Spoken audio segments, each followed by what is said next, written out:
Hi there, my name is John Stevens. I'm pastor of Zion Lutheran Church in Oregon City, Oregon, and we're part of the ELCA. And welcome to Dollar Store Children's Sermons, where we take a look at the lectionary text. We tie them to an item from the Dollar Tree or the garage, the kitchen, the junk drawer, the kids' room, many different places. And I am so thankful that you are here and a partner in this ministry just by your very presence. And thank you for the work you're doing with all of the stuff that's going on. Delta variants, vaccines, the unvaccinated. I mean, all of those things that just put an extra pressure on your calling. God bless you, and may God's peace be with you. And thank you for the work you're doing. So this is, we're wrapping up, or we're finishing up the sacraments series, and this here is based on Matthew 18. Yes, Matthew 18, and it is the if a brother of yours sins against you, go and talk to that brother. If that doesn't happen, or if sibling or someone sibling in Christ sins against you, or there's this conflict, you want to get right with one another before you come to the table.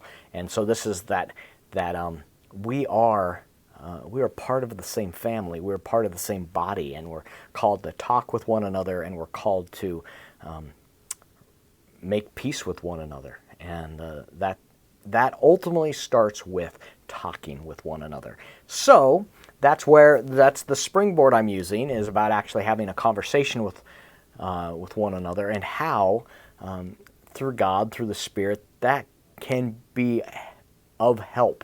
that knowing that we're on the same playing field, that we're on the same, that we've got the same Christ, the same God that holds us close, and that we can pray that the Spirit helps us connect with one another. So what I'm using is paper cups and a string. Yes. Hello, can you hear me? So it's the old paper cup string telephone. If you don't know about this, let me tell you about this. So you get a paper cup, you cut a hole in the bottom, and you put some string through, and I tie a knot. You can see there, pull it over here, you got a knot, and then I tape it also to the bottom, so it gets contact to the paper bottom. So you tape it there. On the next side, the other one, you put the same thing here. Then, I've got this like a long string. Oh, you can't see that. I've got a long string. You don't have to have it that long, but it's pretty cool. You have a long string. So you've got, I would not talk into both of these if you're going to use it this way. Or someone in your bubble, you can use it as an example. But the idea is, and the kids don't have to talk into it either. They can just listen. So you've got one that's been, you can even, if you wanted to, you could wrap it in something and then unwrap it at that time to be safe. So you've got that, and then you pull this taunt. So if, let's say, I'm just gonna shorten it up a bit like this. This is taunt. Let's say that these are taunt like this. When you talk into this cup, the vibration is going to reach down to this cup, and they will be able to hear it in this cup.